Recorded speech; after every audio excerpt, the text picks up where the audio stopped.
በስመ አብ ወወልድ ወመንፈስ ቅዱስ አሐዱ አምላክ አምላኽና እግዚአብሔር ናይ ዘመናት ጎይታ ነዚ ክብሪ እዚ ነዚ ቅድስና እዚ ፀዊዕኻ እስካብ መስቀል ፍቕርኻ ገሊፅካ ክቡር ደምኻ ዋጋ ዝዓደካና ድማ ስምካ እናመስገና ንኽንነብር ስለ ዝፀዋዕኻና ሕዚ እውን ስምካ ዝኸብረን ተመስገነን ይኹን። ኣብ ኩሉ ምንቅስቓስና ህይወትና ሓልዩ ዝነብር ኣምላኽና ሕዚ እውን ክብሪ ምስጋና ኣምላኽና ይኹን። ሓሳብ ልቡናና እንሕልፎ መልእኽቲ ብናይ መንፈስ ቅዱስ ፈቃድን ቅንይትን ዝተመልአሉ ክኾነልና ኣምላኽና መስተውዒል ልቡና ይዓድለና። ሰላማዊ ኣምላኽና እግዚአብሔር ንዓለም ኩሉ ሰላሙ ፍቅሪ ሓድነቱ ይለግሰልና። አቡነ ዘበሰማያት تقدس اسمك تمسح منግስትك ወይኮን ወከመ በሰማይ ከማሁ በሰማይ ከማሁ ደርሲ ሲሳያነ ዘለተና አለኒ ደግለና አበሳነ ወጀካየነ ተመንህነኒ ንህድግ ለዛበሰለና ይታዋን እዚያ ውስጥ መስዋዕት አላት ስመዚያከ ይቺ መንግስት ኃይሉ ሰላም ቅዱስ ገብርኤል መልአክ ውስጥ የማራ ሰላም ለኪን እንግዲህ በሌናችሁ ሮክሳንቲ ማንስቶ ሩክሬከርስ ተፈሲፍ ሲቶን ጸጋ እግዚአብሔር ስለዚህ ሰማይ ሰላም ነንቲያነ መረጃው ልጅ ኢየሱስ ክርስቶስ ከመስበላው እግዚእ ኢየሱስ ክርስቶስ ሰራይ ኃጢአት ወደምሳሲ አበሳ ሰራይ ኃጢአት የኃጢአት ሁሉ ህዝብከ በሐልዮ በነቢ በገቢር እንታብ ዝገበርና ያን ኃጢአት ማእሰርቲ ፍትሐት ኮን ይበለና እግዚአብሔር ይፍታሕኩም እግዚአብሔር ይፍታሕ ቤተሰብ ገዛ አብርሃም ለማንት ጸሎትና ጀምርና ያለልና ዓብይ ጋሻ ካብ ሊቃውንት ጉባኤን ካብ መምህራንም ማእኸል ዘለዎ ኣቦይና ሕዝና መፂና መጋቢ ሓዲስ መምህር ሄኖክ ኩለኹም ትፈልጥዎ ሓድሽ ናይ ይኹን ግን ደሞ ኣብ ገዛ አብርሃም ጋሻ ጌርና ናይ ሕቶታትኩም መልሲ ንምምላስ ኢና መፂና ኣለና ብዙሕ ግዜ ኣፅኒሕናኩም ኢና ግን ነው ማዓንቲ ሃም እግዚአብሔር ፈቃድ መፂና ይምለና መምህር እንኳ ዳሕና መፁ ዳሕና ፀናሕኩም ይረለ ሕቶታት እኒኡ ሳቶም ቀጥታ ንምምላስ ላብኡ ኢና ክነኣቲ ኣነጋጋሪ ኮይኑ ዘሎ ብዙሕ ግዜ ሲ ደቅና ላብ ዓረብ ዓዲ ይኸዱ እዮም ያው ኣብቲ ደቅና ማል ስለልበፃሕኹ እዩ ዓረብ ዓዲ ይኸዱ እሞ ልስራሕ ኢሎም ለዕለት ጉርሲ ከረኽቡ ኢሎም ይኸዱ ብዙሓት ዲያቆናት ለግን ይኸዱ እዮም እዚ ግን ዓረብ ዓዲ ጥራሕ ሊኾነስ ዋላ ኣውሮፓ ዓዲታት ለይጋጥሙ ምስ ኸዱ ግን ቶም ዲያቆናት ዓርሶም ሓልዮም ይፀንሑ እዮም ክብረ ክህነቶም ይሕልዩ እዮም ተዓባይ ፀገሞም እንታይ እያ ሃምና ዓድና ምገብዎ ነገር ይስእኑ እሞ እናቲ ዓዲ ምግቢ እዮም ንምገቡ እና እስካዕና ያው ዓድና ፀያፍ እዩ ግን ና ግመል ምግቢ እስካዕ ምምጋብ ይወፅሑ እዮም ድሓር ግን ናብ ዓዶም ይምለሱ ምጭዳር ይጭደሩ እዮም ችግር የብሎም ግን ላብ ቅዳሴ ተኣትዩ ንበሃል ስለዚህ ኢና ንሕና በዲልና ንሕና ክብርና ሓሊና መፂና ኢና ቤተክርስትያን ክተበረታትዕና ይግባእ ነዚ ግን ኣይተቀድሱ ንበሃል ለና እና ካብ ሊቃውንት አንጻር ዙሃመ ይልረአ ቤተክርስትያን ቀኖና ታያ ዳናስ ታያ መፍታትና ይውሉ ብወደን ጀምር ግሮም ሞ ጋሻኹም ጌርኩም ስለዛ ዓደምኩምኒ እቲ ህዝብና እውን ሕብረተሰብና ብዝተፈላለዩ ምክንያት ካብ ዓዲ ወፂኡ ካብ ዝፈትዋ መረበቱ ካብ ዝፈትዎ ቤተሰቡ እንጀራ ዓለም ኮይኑዎ ኣብ ዝተፈላለዩ ዓድታት ሰፊሩ ግን ልቡ ኣብ ዓዲ ተንጠልጢሉ ዝነብር ኣብቱ ዘለዎ ዓዲ እውን ቅርብ ኢሉ ክጥይቆ ዝኽእል ኣካል ስለ ዘይብሉ ፀገሙ ኸይዱ ከራግፈሉ ዝኽእል ካህን ብዘይምርካቡ የግዲ ናፍታ ዝዓበየላን ናብዛ ቅድስቲ ሃገሩን ዘለው ቦታት ካህናት መምህራን ከም ስኻትኩም ትገብርዎ ዘለኹም መንፈሳዊ ሚድያታት እውን ምሕታቱ ካብኡ ምላሽ ንምርካብ እውን ፃዕሪ ምግባሩ ኣይተርፍን እሞ ሕዚ እውን ነዚ ኣብዚ ዝተለዓሉ ነጥብታት እዚኣቶም ይኹኑ ካልኦት ንምምላስ ጋሻኹም ጌርኩም ስለዝዓደምኩምኒ ብስም እግዚአብሔር ከመስግን ይደሊ ሓዚታ እዩ እንቱ ስደት ብሓፈሻ ንዓድና ናብራ ይፍለጥ እዩ ብፍላይ ሕዚ ድማ እንደገና ናይ መንእሰይ ተስፋ ዝፀልመተሉ መንእሰይ ዓዱ ክካፈለሉ ዝኽእል ፀጋ ክካፈለሉ ዝኽእል ልምዓት ክሳተፈሉ ዝኽእል ኢንዳስትሪ ስለ ዘየለ እግሩ ናብዛ ምርሖ ስደት ከም ሓደ መፍትሒ ዋላ ንስገር ኣይንስገር ወይ ዋላ መንገዲ እውን ንጥፋእ እናበለ እቲ መንገዲ ክንደይ ፈተናታት ዘለዎ ምዃኑ እናተፈለጠ بحرله شفتله موتله صمعتله طميتله زي حقاوي قعزة تقعز لخا من قد كل إذا قافعك زي تصاويرو نزي حالفون منوار مسواتي نهيوت مسوات خفيل كان محلاف قراص النت حيزو زقعز ولدن رئيس لزلنا بزي مخونات حزينة خم بيت كريستيان متى تقول بزلة ملكو تدقفو ويم حقويو زي كونس زي بمخانو زلنا هفته جنت كيتطقمنا زلنا المعاد كيتطقمنا زلنا مقد كيتطقمنا من سينا نسدت نخالين مدراغو حدا قندي سنة سلام مخانو سنة حدنت مخانو زي بمسألنا دما كان بيت كريستيان يحزننا اي امو بزيل تفتره اب سدت زنبر اب دياقون يدخلت تغيرا مسكالات وانت العاليه ግን በተሐቶ መሰረት ተታጅኒ ወላ ደናግለ መጎላትለኒ ወየ ዝሆነ ይሁን ሰብ ሲናስ ቆሪምና በተክሊል ክንሙራ እንደሊና እሱን ተወሳኽኒ እዚ ምክንያቱ ጥራሕ ዲያቆን ኣይኮነን ዝኸይድ ሁሉ ሰብ ይኸይድ እዩ ከም ክርስቲያን ሁሉ ዲያቆን ጥራሕ ዝጸድቀሉ ምእመናን ዘይጸድቀሉ ዑላማ የለን ኣብ ክርስትና ክህነት ኣገልግሎት እዩ ሓለፋ ዝህበካ እምበር ክርስቶስ ዝኸፈለ ደም ንኹሉ እዩ ኩላትና ናይ ክርስቶስ ዋጋ ዝተኸፈለልና ኢና ካህናት ናይቲ ስርዓት ፈጸምቲ ክንከውን እዩ እሞ ጥቕልል ብዘበለ መልክዑ እንትርአ እንተሎ በመጀመርያ ኣስፋሕ ኣቢልና ንምርኣይ ብዙሕ ሰብ ዓዲ ዓረብ ዝኸደ ብሱሩይ ቅዱስ ዶ ዝብል ነገር እውን ይለዓል ነይሩ እዩ ቅድሚ ሕዚ እውን ኣብ ካሊእ ሚድያ ዝመለስክዎ መልሲ ነይሩ ዓዲ ዓረብ ዝኸደ ዝብል ነገር ነይሩ ዓዲ ዓረብን ዓፋር እንታይ ይፈልዮ እዩ ትናተይ መልሲ ዓዲ ዓፋር ጌርካ ለአዲስ ኣበባ ምኻድን ወይ ዓዲ ዓፋር ከይድካ ምቕናይ ወይ ድዋይ ከይድካ በፂሕካ ምምላስ ዕዳጋ ሱዳን ቀኒኻ ምምፃእ እንታይ እዩ ዝፈልዮ ምክንያቱ ንስኻ ብግብሪ ተዘይመሲልካ ሃይማኖትካ ብገሃድ ነቲ ሃዋርያዊ እምነት ነቲ ክርስቶሳዊ እምነት ከሂድካ ካሊእ እምነት ተዘይለዊጥካ ዓዲ ናይ ሃይማኖት ለውጢ ከምፅእ ይኽእልን ዝብል ብሓፂር መልሲ ክንገልጾ ደሊ ካብኡ ናብ ምብላዕ እንትንመፅእ እንተለና ዓዲ ዓረብ ኮይኑ ይብልዓዮ ኣብ ዓዲ ኮይኑ ይብልዓዮ ዝተኸልከሉ ነገራት ክልኩላት እዮም ቅዱስ መፅሓፍ ብፍላይ ሓዲስ ኪዳን ብዙሕ ስለ መብላዕ እዩ ነገርን መንፈሳዊ መፅሓፍ እዩ ናይ መንፈስ እዩ ዝናገር ብሉይ ኪዳን እውን ህገ ስጋ ስለ ዘዘንብል እምበር መንፈሳውነቱ ኩለን ስንፋሰ እግዚአብሔር እየን ብሉያትን ሓዲሳትን ብፍላይ ብሓዲስ ኪዳን ከም ዝበልክዎ ስለዘይተቆፀረ ስለዘይተነገረ ኢልካ በደፈና ከይሕለፍ ምእንታን እቲ ናይ ብሉይ ኪዳን መፅሓፍ መሰረት እዩ እንተ ሓዲስ ኪዳን ስለዚ ዘሌዋውያን ምዕራፍ 11 ዘዳግም ምዕራፍ 14 ብዛዕባ ዝውልዑን ዘይውልዑን ተቐሚጦም ኣለዉ ሕዚ ዓዲ ዓረብ ከይዱ ብግመል ይኹን ገለ ይኹን ብምብልዑ ጥራሕ ኣይኮነን ዘይብላዕ ምብላዕ እንታይ ፀገም ኣለዎ እንታይ እዩ ቀኖንኡ እንታይ እዩ ሳዕብየኑ ስጋዊ ይኹን መንፈሳዊ ፀገም ኣለዎ ደየብሉን እዩ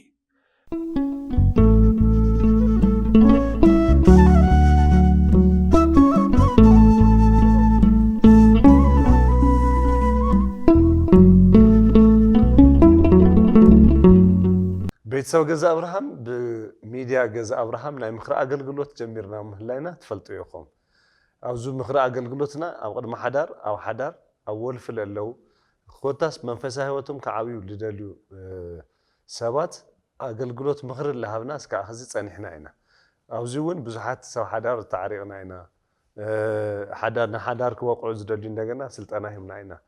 ኮታስ ብልተፈላለየ መልክዑ ስልጠና ለሃብና መፂና ኢና ብልተፈለየ እንደገና أول في للو من إسهات بسايكاتريست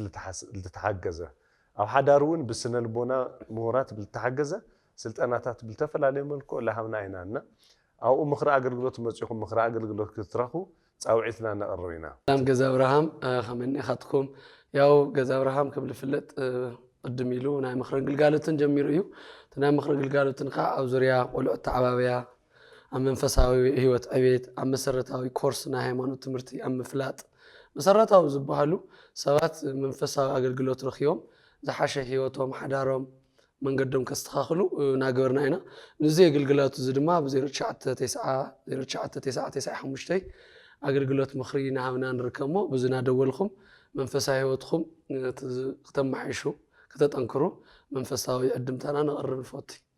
لذي قزلي دقمون لكم 0999 لا دولكم زد لكم وعينة مخرى أقلدلوت لمحب تعويتنا نقرب وسوات لإግዚአብሔር መጽሐፍ ብገልጽ እንትነግረና እንተሎ እግዚአብሔር ዝፈጠረ ሁሉ ቅዱስ እዩ ግን ከከም አገልግሎቱ ይዝለና እግዚአብሔር ሁሉ ዝፈጠረ ፍጥረት ቅዱስ እዩ ግን ንምግብነት እንጥቀመማለው ንመጽዓኛ እንጥቀመማለው ሁሉ ተሓደ እንስሳ ኳስ ሁሉ ሰውነቱ ይብላል ዝድርበለው በዚህ ምክንያት ቆጺራ አረኪባ እያ ቅዱሳት መጽሐፍት ቆጺራን አረኪበን እየን ዘፈም ጾልክዎ ዘሌዋውያን بقلصي جمال يبلع عدي يبلع زي نجرنا هنري عند عرب قد مغرنا عند عرب يولعوا دي ما يولعون بمتعم زول عوال بمتعم لقروه أوصل الدفر خوني خيل زبل عسينا قالت هتقبها رسالة الخيل بصير جمال يبلع عدي يبلع حفشة يكزر رزله وانا نت أبزو خوني يكون عالم كوينه زداقم عسى تربعة عنده استقصنا يا معرف قصر شوعته جمال يلو بعلو قلب قليل له كاب زي يولعه ምልክት እንትነግረን ተሎ ይትብላ ዘክልየ ጥረሲው ወዘጽፉቅ ሰኮናሁ ይብልሞ ሸኾኑ ግጡም ዝኾነ እንስሳ አይትብላ አዮ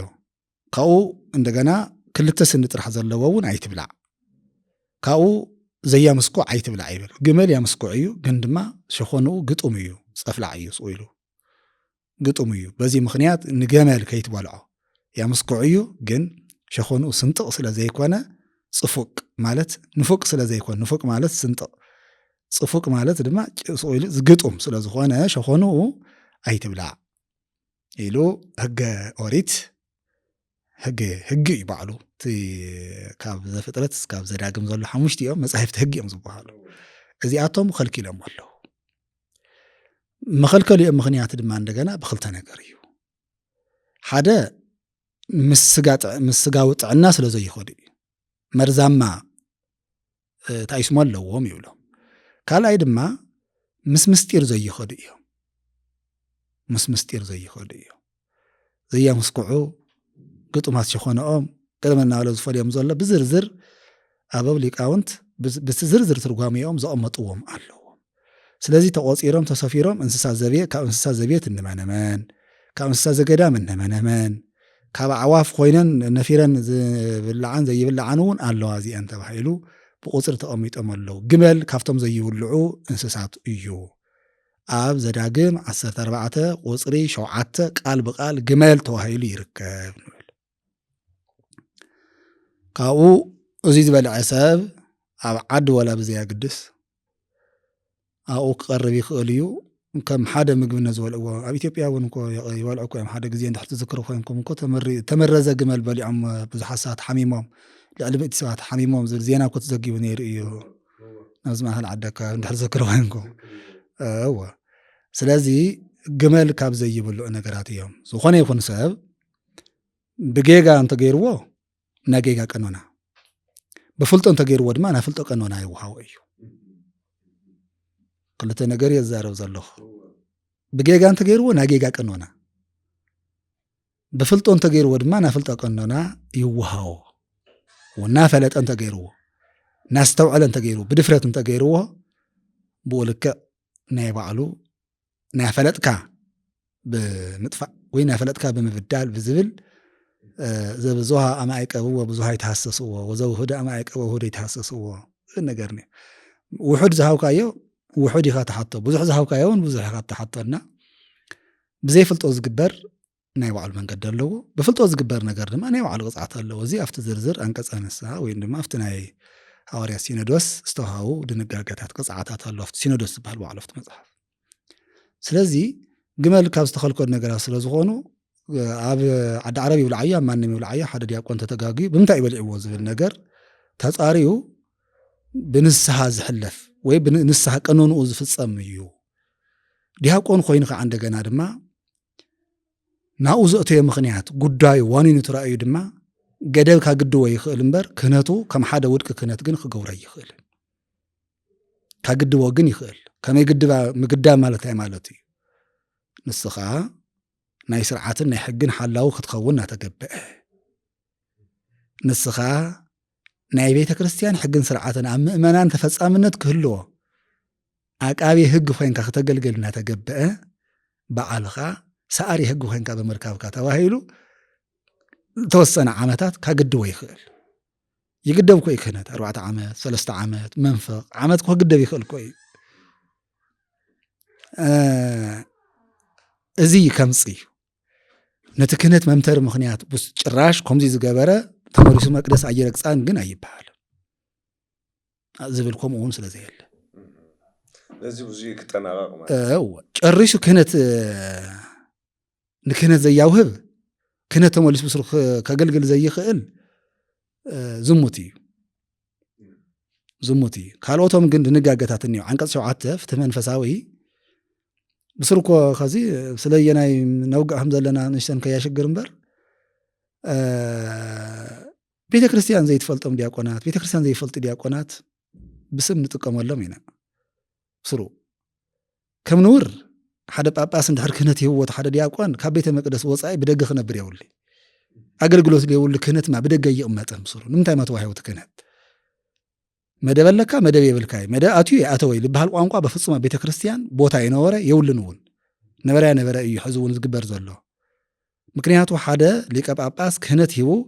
ዘገልግለሉ ቤተ መቅደስ እገለ እዩ እንተይሉ ኣብ አጽሙድ ኮይኑ ይከገልግል ዘሎ እንደገና ዋዕሶል ካኸመ ገርካ በዓልኻ ከድካውን ሽሙኒ አይነበረን እኮ ከዚ ኩላትና ሶና ቦታትና ምሳ መኸርና ከይና ተቀቢልና ስርዓት ተመሊስና ምስ ዓበናት እንሪኦ ተለና ግን ከድካ ባርኹን ዘይኮነስ ነታ አጥቢያ እዚኣ አገልገልቲ ሕረይ ኢላሞ እንደገና እገለ ነታ አገልግሎት ይበቁዕ እዮም ተባሂሎም ተማሂሮም ስለዝጸንሑ ተመዚዞም ከይዶም ብዘለዎም ስነ ምግባር ብዘለዎም ምሕደራ ቤተሰብ ብዘለዎም ቅንዕና ብዘለዎም ትግሃት ብዘለዎም ሞያ ተራእዩ ኮይም ክሽዮም ዝግብኦም ሕርያ እዩ እዛ ኣይኮነ ሕርያ እዩ ክኸውን ዘለዎ ማለት ተሓርዮም ክሽዮም ኣለዎም ቃል ብቃል ቅዱስ መጽሓፍቲ ዝነግራና እውን ከምዚ ሽመት ስለዝኾነ ከምዚ ስለዝኾነ ቤተ መቅደስ ዘይውሉ ካህን ቤተ መቅደስ ዘያገልግል ወይ ድማ ጽሙድ ኮይኑ ካገልግል ዘይኽእል ካህን ብደገ ክህሉ ኣይግባእን ነዚኣ መሰረት ገይራት አንቀጽ 7 ዘልዓልኩዋ እንታይ ትብል ዝኾነ ይኹን ዲያቆን ብዘይ ፍቃድ ኤጲስቆጶስ ናብ ካሊእ ዓዲ ክኸድ የብሉን ስለዝብል እዩ ስለዝብል እወ 208 209 ንመልከቶ ፍቲ ቁፅሪ 208 209 አንቀጽ 7 እንታይ ዝብለና ዘሎ ብግልፂ ስለዚ ኤጲስቆጶስ ዝቆጻጸሮ ዲያቆን ኣለና ማለት እዩ ብዘይ ፍቃድ ኤጲስቆጶስ ዘይንቀሳቀስ ዲያቆን ኣለና ማለት እዩ ብዘይ ፍቃድ ኤጲስቆጶስ ዘይንቀሳቀስ ዲያቆን ማለት ድማ እንደገና ካብ ቤተ መቅደስ ወፃኢ በአፍአ ዘይነብር ዲያቆን ኣሎ ማለት እዩ ነገር ግን ብላ ባፈ ገጽ ከተባሂሉ ዝነብር ዲያቆን አፍታ ምድርሳውን ወዙ አፍሲሱ ወይም ጥብጢው ክነብረላ ዘይኽእል እድል ዝገጥሞ ከምቲ ሕዝን ኢናዮ ዝርአ እንድሕር ኮይኑ ብኹይናት ክፈናቀል ክስደት ይኽእል ሕዚ ዘሎ ስደት እኮ ብሓደ ገጹ ዓዶም ምቾት እናሃለዮምስ ንምንታይ ከይዶም ክትብል ኮይ ትኽእል ከዚ ንኣብነት ካብ ምዕራብ ላብዚ ልመፁ እኮ ቤተ መቅደስ ኢኖም ከፍለሉን እዮም ማለት ሱዳን ተፈናቂሉ ዝኸደ ህዝብና እኒዮ ካህን ይኹን ምእመናን ይኹኑ ካህናት ኩሎም ብምልኦም እግረ ያውፅኒ ኢሎም ደቀ ማንጠልጢሎም ስቕ ኢሎም ኣብ ማእገር ኣብ ዝዋኖም ዝነበረት ክዳን ሒዞም ናይ ገዝኦም ንብረት ከየልዓሉ ሱዳን ከይዶም ተዓቂቦም እቲ ዓድሳ ከም ኣጋጣሚ ኮይኑ ጽቡቕ ጉርብትና ዘለዎ ዓዲ ኣብ ፀገምና ግዜ ወሓስ ኮይና መፅለል ኮይና ንሱ ዘለዋ ፀገም ንህዝብና ፅላል ኮይና ከነመስግና ይግባእ ሕዝውን ግን ብሃይማኖት ስለ ዘይትመስለና አንጻር ሃይማኖትና ስለ ዝኾነ ብሃይማኖት ግን ስለ ዘይንመሳሰል ስለ ዘይንስማዕማዕ ናኡ ዝኸድካ ካህን ቦታ የብልካን ክበሃል ይበሃል ዶ ክኸውን ይኽእል ዶ ግብፃውያን እኮ እቶም ዘለው ምእመናን ምስ እስላም ሓይሎም እዮም ዝነብሩ ኣብቲ ዓዲ ተጠንቂቖም እዮም ዝነብሩ እምበር 7-8% እዮም ዝሕዚ ናይቲ ዓዲ ሽፋን ኣብ ህንዲ ዘለው እውን ካብቱ 100 ክንደይ እዩ ክንደይ 1 ቢልዮን ህዝቢ 2 ሚልዮን ክርስቲያን 2.5 ክርስቲያን እዮም ዘለው ኣብ ህንዲ ኣብ ማላንካራ ዝርከቡ ኣብኡ ብምንዋሮም ተሓናፊፆም ብምንዋሮም ከምዚ ዓይነት ቅንጦት የብሎምን ሓቂኦም እዮም ዝነብሩ እምነቶም ምንኽኻ ናይ ባዕሉ ስርዓት ሓልዮም ዝነብሩ ስለዚ ዓደ ይግድወና ሃይማኖት ከባቢ ይግድወና ሃይማኖት ስለዚ ዲያቆናትና ብምንታይ እዮም ተፈናቂሎም ከይዶም ብምንታይ እዮም ተሰዲቶም ከይዶም ኢልና ፀገም ክንርኢ ኣለና እሞ ከይዶም ከዓ እንደገና ንምንታይ እዮም በሊዖም ንሶም ከሰማዕትነት ክፍጽሙ ወይ ድማ ጠንካራታት ክኾኑ ይኽእሉ እንዶ ብጌጋ ድዮም በሊዖሞ ወይስ ተገዲሶም ድዮም ወይስ ዘገድሎም ነገር ይገጢምዎ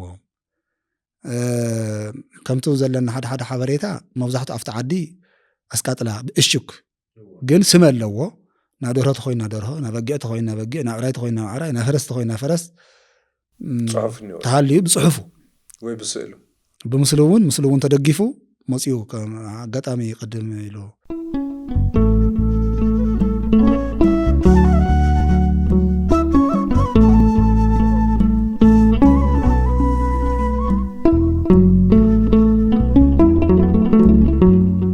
ሰላም እግዚአብሔር ምስኻትኩም ይኹም ከመን ይኻትኩም ገዛ አብርሃም ቁጽሪ 1 ቁጽሪ 2 ያው ምኽሪ ግልጋሎት ከም ንህብለና ዝፍለጥ ኮይኑ ብዓዊ ኻ ተፈላለየ ስደት ዓድታት ዘለኹም ደቅኹም ከተምህሩ ሓሳብ መደብ ዘለኩም ብክርስቲያናዊ ስነ ምግባር ከዓብዩ ብዝተፈላለየ ቋንቋ ምናልባት ተኻኢሉ ብቋንቋ ዓዶም ተዘይኾነ ከዓ ብተፈላለየ እቲ ናይ ሃይማኖት ስርዓት ቋንቋ ግዕዝ ስርዓተ ቅዳሴ ክርስቲያናዊ ስነ ምግባራት እዚኦም ብምሎም እናተምሃሩ ደቅኹም ብክርስቲያናዊ ህይወት ክመሃሩ ኩሉ ሻዕ ናይ ምኽሪ ግልጋሎት ተዘጋጅና ኣለና ምኽሪ ግልጋሎትና ንምርካብ ብ09900995 ናደውልኩም ክትረኽቡና ብእግዚአብሔር ስም ነማሕፀን هو ኣብዚ ታዩ ቅድሚ ኸዚ ተመዝጊኹም ነበርኩም ኸዚ ብዕሊ ጀሚርና እኔና ብቋንቋ እንግሊዝኛ ለሓወሰ ቅዳሴ ዜማ ስነ ምግባር ግብረገብ ዝሓወሰ መጽሓፍ ቅዱሳዊ ትምህርቲ ክመሃሩ እዮም እዚ ኩሉ ኣዳሊና ልኩም ኢና ኣለና ስለዚ ደቅኹም ብኦንላይን ክመሃሩ ትደልዩዎም ኣመዝግዎም ይኹም ዕድመኦም ብህንደይ ሰዓት ይጥዕሞም ኣበይ ከባቢ ዓዲኦም ዘለው እዚ እናብራህራኹም ብ09900995 ተመዝገቡ ኢኹም ኦንላይን ትምህርቲ ክንጀምር ኢና እግዚአብሔር ልሰምረሉ ጉባኤ ግበረልና ወስብሐት ለእግዚአብሔር ኣብ ሓደ ቦታ ኣብ ተፈናቀልቲ ዝኾነ ብረድኤ ዝመፀ ቀደም ግን ነማ ይኮነን ቀደም ኣብ 77 ኣከባቢ ከምኡ ዓይነት እሽግ ምግብ መፅኢ ይበሃል እና ብዙሓት ሰባት ደንጊፆም ትምግብ ከይተፈለጠ ተበሊዑ ዘንብብ ሰብ እውን ብዙሕ ኣይኮነን እቲ እንግሊሽ እውን ኩሉ ማሕበረሰብና ዘንብብ ሰብ ኣይኮነን ከምኡ ዓይነት ኣጋጢሙ ነይሩ ይበሃል ሓደ ካብቶም ኣብ ውሽጢ ዝነበሩ ሰብ ያውግዓልና እዚ ብሓደ ገፁ ሓሰር ኢልካ ትሓስበሉ እንታይ ብገብሪ እዩ ሰብ ዝፈልጦ ነገር ስለዘየለ ስለዚ እና ፈለጥካ ትገብሮ ነገር ተወከላ ይመፅን ሕጊ ትፈልጥ ኢኻ ሕጊ ተብል ኢኻ ናተጠራጠርካ ምብላዕ ይትረፈኒ ጳውሎስ ዝበሎ ነገር ሓምድ ምብላዕ ይሕሸኒ እውን ስለዝበለ ብሓፈሻ ብፍልጦ ይኹን ብዘይፍልጦ እንተገይርዎ እቲ ዲያቆን ሙና ዓዱ እንተተመሊሱ የግዳስ ካልኦት ነገራት ካሊእ ባኢድ ኣምልኮ ካሊእ ምፍጻመታት ተጠንቂቑ ተዓቂቡ እንተመፂኡ ነታ ብምብላዕ ዝፈጸማ ጌጋ ቀኖኑ ይህምና ክንቅበሎ ይስግበአና ቃልዮት የስምዐልና መምህር ብሓቂና ብዙሓት ሕቶ ነበረ ይኹም መሊስኩምሎም ግልግል እዩ ላኣቶም እና ብዙሕ እንዲኦም ልጭነቑ ዋላ እስከ ዓዲ መፂኦም ብዙሓት ድቁኖም ንሳእኑ ብዚኣ ምክንያት ስለለለው እሱ ክስተኻኸል እዚ ሚድያ እንደገና ኩሉ ስለልባፃሕ ፍላይ ኣብ ወረዳታት ለለው ካህናት እንታን እግረ መንገድ ክመሃሩሉ ክፈልጥዎ ከምዚ ዝኽልኽሉ ካህናት ስርዓት ምጣሓስ ምዃኑ ክፈልጡ ኢለ እየ ካብ ወፂለ ግን መንገዳ ሓንቲ ክማልኣ ስኡኢሉ ዝኾነ ካህን በረግ ኢሉ ስኡኢሉ ናብ ሰብ ክህነት ክእግደ ይኽእል ናብ ጉያ ሊቃውንቲ ቀሪቡ ናብ ጳጳስ ይቀርብ ዝኽእል ስኡልካ ስምዒተኛ ሕዚ ሓደ ቦታ ሰብካ ጉያ ኣጊደሞ ትክህነቱ ገለመለ ይበሃል ስልጠና ኣለዎም ዶ እሳቶም ስራሕ ደመወዝ ክኽልክሉ ይኽእሉ ክእግዱ ይኽእሉ እምበር ክህነት ማንም ቀሺ በረግ ኢሉ ክእግደ ይኽእልን ናብ ዝምልከቶ ኣካል ናፍቲ ከእግድ ዝኽእል ነጥብ ፈፂሙ ዳይፈጸመን ኢሉ ክመሚ ዝኽእል ጉባኤ ሊቃውንት መጨረሹ ውሳነ ክወሉ ዝኽእል ሊቀ ጳጳስ ስለዝኾነ ስኡልካ ሓደ ጊዜ በረግ ኢልካ ስኡልካ ብስምዒት ኣብዛ ደብሪ መን ኣለዋ ሊኣነና ኣልካ ናማትካ ክህነት ኣይእግድ ኣቦታትና ብፍላይ ወረዳ ለለኹም ከኣቦታትና ካህናት እዚ ብሊቃውንቲ እምህር ኣለና ዋና ምክንያት ጽባሕ ክእረም ክስተኻኸል ጽቡቕ ዘለዎ እንደገና ክበረታትዑ ምእንታን እዩና ብጣዕሚ ብዙሕ ነገራት ኢና ንሰማዕ ወረዳታትና ብምፍላጥን ብለይምፍላጥን ብዙሕ ኣቦታት ይእግዱ እዮም እና ናብ ጳጳስ ስልጣን ትወስዱ ኣቦታትና ላብኡ ምምልካት ይልግባእ እምበር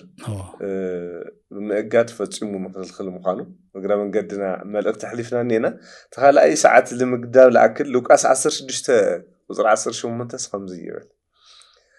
أتي نسويتو فتحو خالقيت زأتو كله يزمو أتي خاب سوعيا نستفتحت سويت زأتوون يزمو خمزي يبل تاي مالتي حدا مجمرة تاي مالتي كناتم بترك قالوا إيوم تمأمن كتاتلو لنا تاي مالتي خلاي أما محور سونا مبزحتو يا أستمرو سلازيلا كم درجة مفتحة نسوء التفاقد يتمثل سواء ما يبهر هذه ندك أنستي نوري از ام حارسونا خوين نيو تو وانجيل يخونيوان بعدو تبهالي الجزول او تودغن اند حدا خلت سلسته نشت خيدو سوا اندي يبال هذا زي لا تلمد سلالمص استمرو سلاليله بسفح وانجيل تممن همز لا خده يچكر له لذي تن خلت نغري تن اوالد داخنه بتعم لغدا زل تفتح خلاك حدارك جبر አይደለም ግን ደሞ ያው ናብራይ ይስዕረን ይችገራ ተፈጥሮሎ ብዙ ምክንያት ይምበይ ደቀንስሱ ኢለን ይኸዳ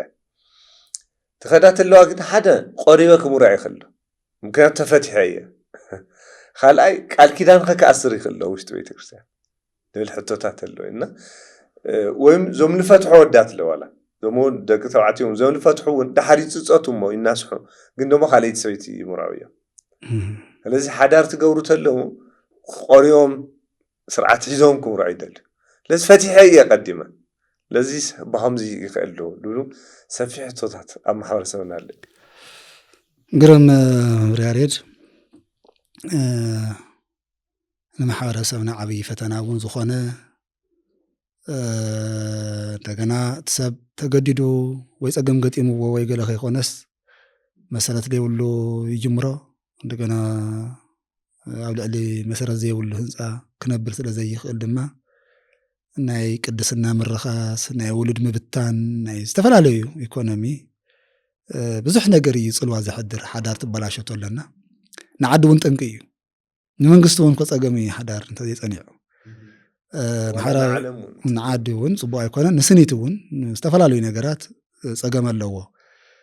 መጀመርያ ግን ናብቲ ቃል ቅዱስ መፅሓፍ ንምፃ እሞ እንታይ እዩ ዝብለና ዘሎ እንተኢልና ዘሳው ሰብ ህድግተ ዘመወ ፍትሕቲ ዘእተወ ሰብ ዘማዊ እዩ ይበሃል ከመይ ማለት እዩ ክልተ ሰለስተ ሰብኣይ ዘእተየ ሰበይቲ እንድሕር እቲ ኮይኑ ሓደ ሰብኣይ ናብ መጀመሪኡ ዋላ ትኹን ንሱ ግን ዘማዊ ይበሃል ንምንታይ ድንግል ኣይኮነን ማለት ሓንቲ ድንግል ስለ ዘእተየ ንኣብነት ሓደ ዲያቆን ምስ ድንግል ይክዋሰብ ዘለዎ ኣነ ንመጀመርያ ግዜ እያ ንሳ ኢሉ ግን ሳብ ካልእ ዝነበረት ግን ዕቁባን እዮም እዚኦም ግን ኣይበሃልን ዘሳኣው ሰብ ህድግተ ዘመወ ማለት ፍትሕቲ ዘእተወ ዘማዊ እዩ ከመይ ትሳ ዝፀንሖቶ ህይወት ወይ ትሱ ዝፀንሖ ህይወት ነቲ ድንግል ዝነበረ ሰብ የባላሽወሉ ስለ ዝኾነ እዚኣ ማለት እያ ንድንግል ዝኾነ እንደገና ድማ ምፍታሕ ፈትሑ ዘባረረ ድማ እንደገና ዘማዊ ገበሮ በዓል ዕዳ ይኸውን ኣይደልየኪ ወይ ደልየካ ኢላ እንተውፅኣቶ ሰደቶም ናብ ካልእ እንትኸይዱ ድማ ናይቱ ምኻውዲ ምኽንያት ትፈታሒ ኣካል እዩ ዝኸውን ስለዚ ፍትሕቲ ኣይትእቱ ማለት ድዩ ፍቱሕ ኣይትእቱ ማለት ድዩ ሕዝቲ ሕብረተሰብ ከመይ ዳ ክነብር ዘለዎ ኩሎም ዝፈትሑ ሰባት ድንግል ክረኽቡ ይኽእሉ ዶ ምስ ከመይ ዳ ክዋሰቡ ዝኽእሉ ብሱሩኸ ፍትሕ እንታይ እዩ ምንጩ እንታይ እዩ ከምኽንያቱ ከመይ ከይክእረም ዝኽእል ዝብል ነገር ሰፊሕ መንገዲ የድልዮ ብመሰረቱ ሓዳር ናይ እግዚኣብሔር ክብሪ መግለፂ እዩ ነይሩ ከም ጥንቱ ስሩ ሓዳር ናይ ደቂ ሰባት ድልየት ኣይኮነን ናይ እግዚኣብሔር ፍቓድ እዩ ሰባት ተጠቀምቲ እዮም ካብቲ ሓዳር እምበር ከም ድልየቶም ዝውንንዎ ተደልዮም ሳንጣም ሒዞም ዓዶም ከኣትዩ ተደልዮም ድማ ንኽነብርሉ ከምኡ ዓይነት ስርዓት ኣይነበረን የለን እውን ኣብቲ መፅሓፍ እውን ከምኡ ኣይንረኽቦን ኣብ ቤተ ክርስቲያን ተተፈፂመ እታ ቅድስቲ ቃል ኪዳን እስካ ዓመት እያ ትብል ቃል ኪዳን በዓላ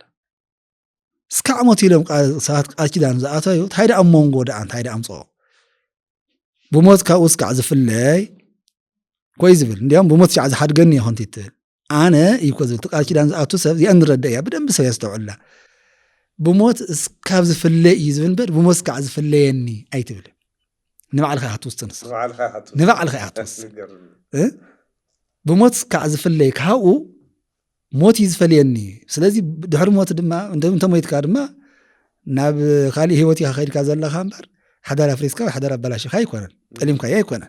موت عند جنادم حيال دانيا سلازخونه دق خم حدر نبرتك حلو حدارك قصل كبلك سلا زي يخل حيال دانيا سلازخونه تعبي مفلي مخنيات موت يلو زلت قال كده السوق قال كده يا يولا قدس باولوس والسو زموتو خمي يقبل كنرينا من يوم دحر خال اي حدارك مسرت زخلو من يوم زبل بدن بمرأي كدلنا اي مفتح ز كأل حدا سو كفتح ويك تفتح التخل سلخل تلاقري حدا هايمانة لوط انت مصيو هايمانة لوط انت مصيو نصايت هايمانة زعقبه مسخاي ينبرن يلوم كفلاليو كدنيو حدا كالاي كلتيوم تعقيبهم قال كيدانا ماصنيعم تنورو حاديو بدقه زموت انتفصيم اتي سب تو نصح سب حدار فراسي بدحري قال كيدان فراسي هلو كبهليك قال كيدان نفسي كلته اتسالساي زمانات 15 عام تحالف وصول الادراش اللي يقول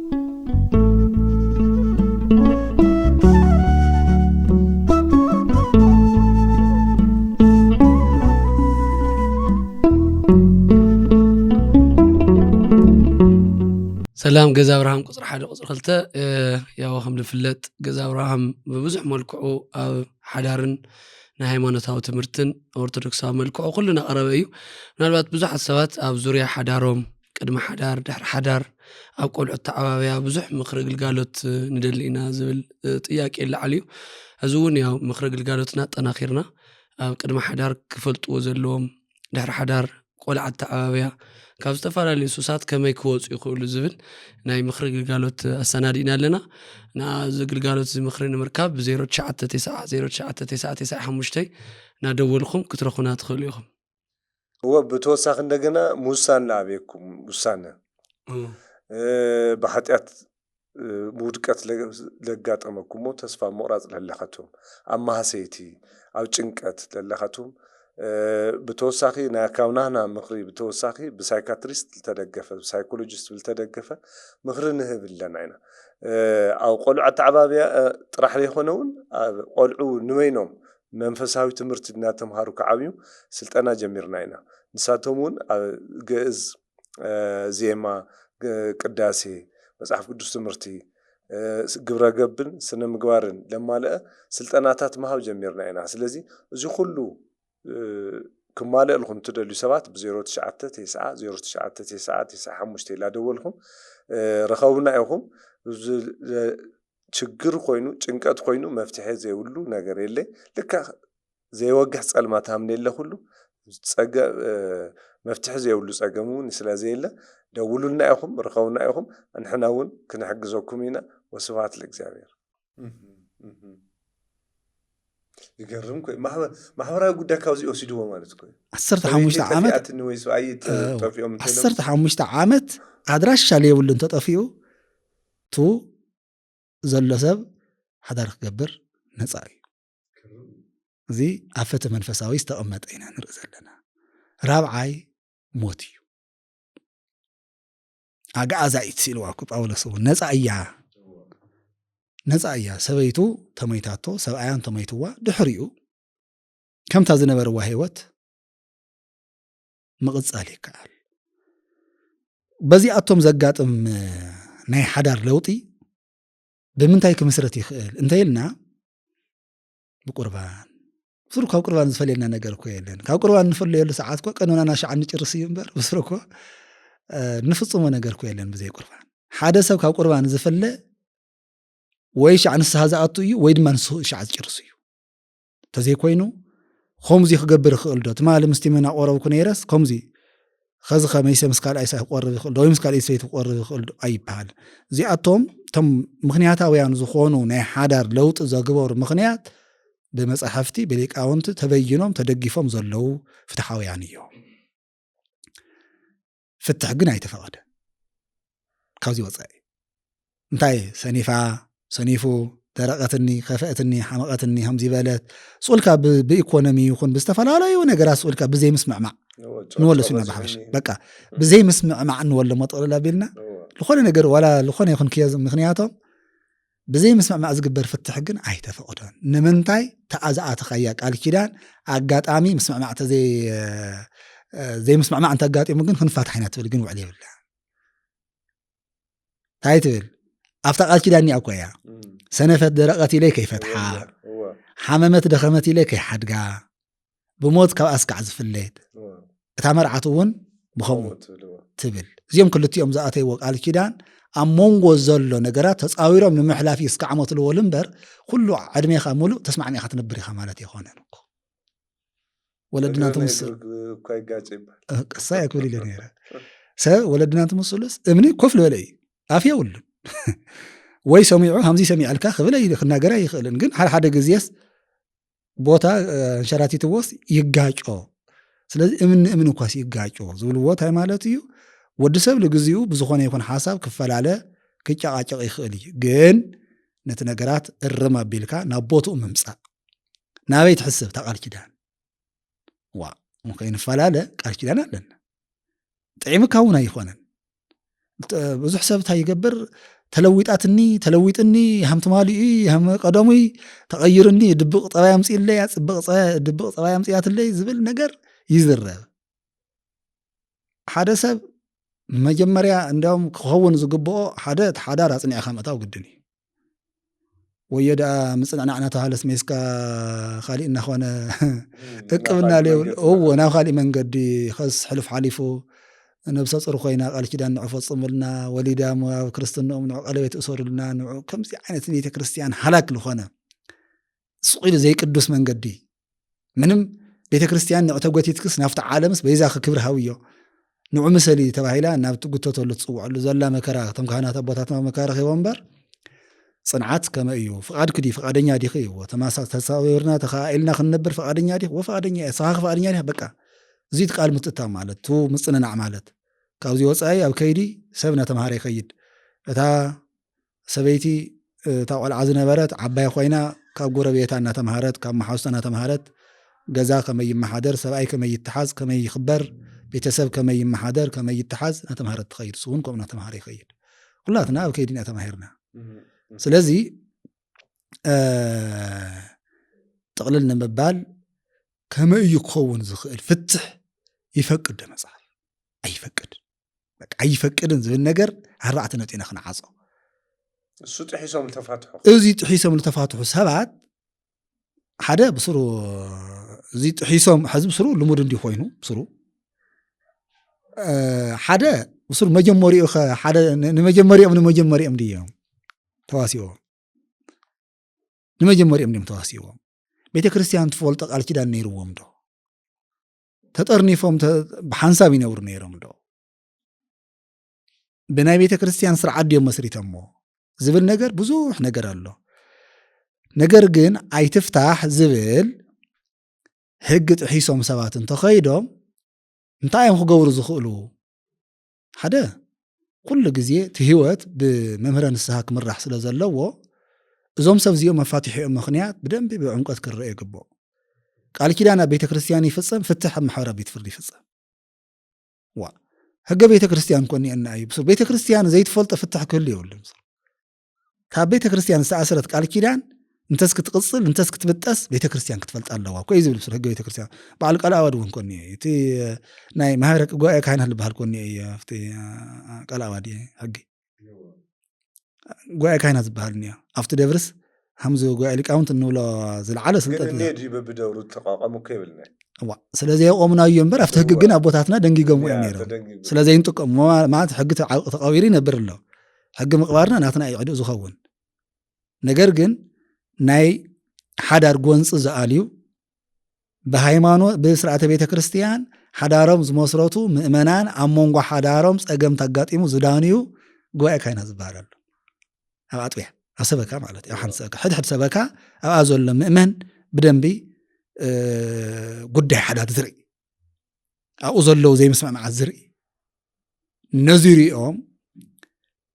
بدلني من مخان فتشام تسقم كم يكرم كم زلوا وفتشهم زيهم بين كهوا حدار كيت بتنهني تنا بيت كريستيان قال كيدان سلازيت بتقص بيان اللي كاونت لتاليوم كمرمرية تأيو بزموت ليو قدم هيمانوت ليو بيت مانو تسعيدي تفيو يتساري تاسويت دي تفيا كمرمرية اللي كاونت وين تذكر أفتو أطياس زيال همزة لول ويام تاجر تفتح تكون تلاس لا فرد بيت يعتقد بيت كريستيان يتفلت أم سوري سمع نبر نحنا سنوات قال كيدان أسرنا نوعل صوني نذا فاتح خالتيهم نمنتهي هم خوينو بيت كريستيان نمنتهي كبر زي تحلوها مؤمنا كان تحق عليه المأسار لبيت كريستيان تحضر نمبتان لا محراب بيت فردي نمنتهي أمكم مريضة تاع بيت كريستيان لا أسر وقال كيدان من سلطان هو محراب بيت فردي خبطنا له بهجة بيت كريستيان مسألة قال كيدان فص إمام الله ويلو أبكر ملك أو أنت أبكر من برا تابوتو زتفص أما وعل زحازو وسيرتيفيكات كم يجري قد محراب بيت فردي تسلطان الله بجزء زارو زلهكو سلطان يقولون هون كوي قبايو سلطان يقولون لو على وين تتخبرني كتخبر اللوا مؤمنان ونزيك فلت اللوا